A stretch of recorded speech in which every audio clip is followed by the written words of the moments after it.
Now let us look at an example for base class pointer pointing on derived class object. So for that I will take a base class first, and in this, as a public function, I will write a function that is void fun1, and this function will display cout fun1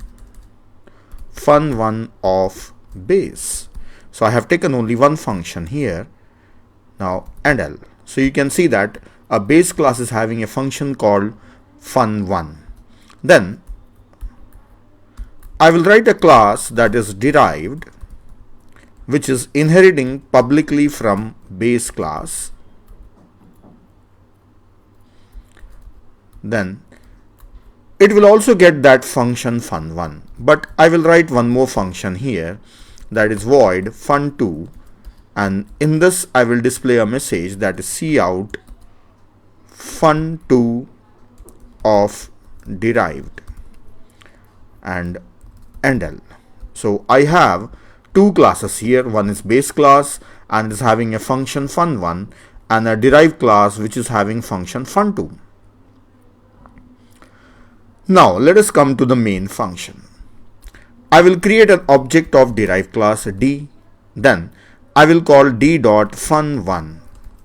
Yes, it is available. d.fun2, and it is also available. So this derived class is having two functions, that is void fun2 as well as void fun1, which is coming from base class because derived class is inheriting from base class.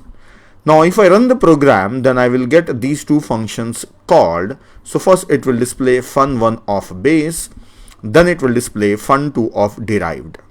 Let me run and show you. Fun1 of base and fun2 of derived. Yes, I got this output.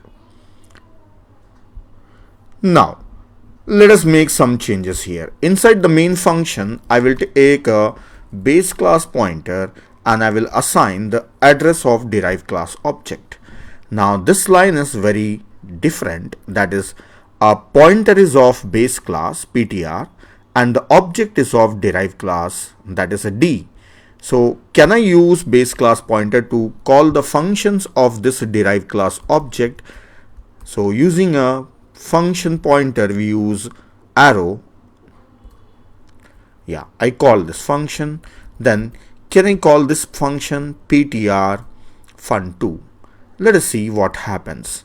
See, here I got a message that no member named fun2 in base. Did you mean fun1? So here compiler is giving an error that function 2 is not present in base class. It is present in derived class.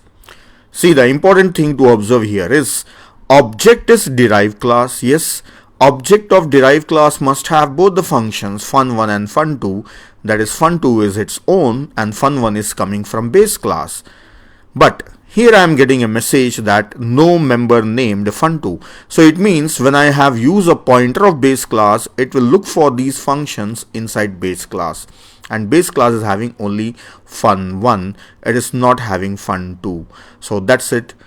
Base class pointer pointing to a derived class object can call only those functions which are defined in base class. So only this function can be called. We cannot call the functions of derived classes. This function cannot be called. I will remove this function and I can run. Now base class function will be executed. Yeah, fun1 of base. This function fun1 of base is executed. Okay, this we have learned one thing, that a base class pointer can point on derived class object, but it can call only those functions which are available in base class. Now I have also discussed one more thing, that is it possible other way? Let us check. I will take a derived class pointer and I will assign object of base class. So for that I will first create an object of base class b, and I will try to assign the address of object of base class to a pointer. Let us see what error message I get. Cannot initialize a variable of derived pointer with a r value of a type base. So that's what I am getting, a compiler error here, that compiler is saying that I cannot assign the object of base class to a pointer of derived class. I already told you that this is not possible, this is not allowed. So that's it. With the basic example, we have finished this one. Now I will write on the code for the other examples which I have already given you on board. You can watch that in next video.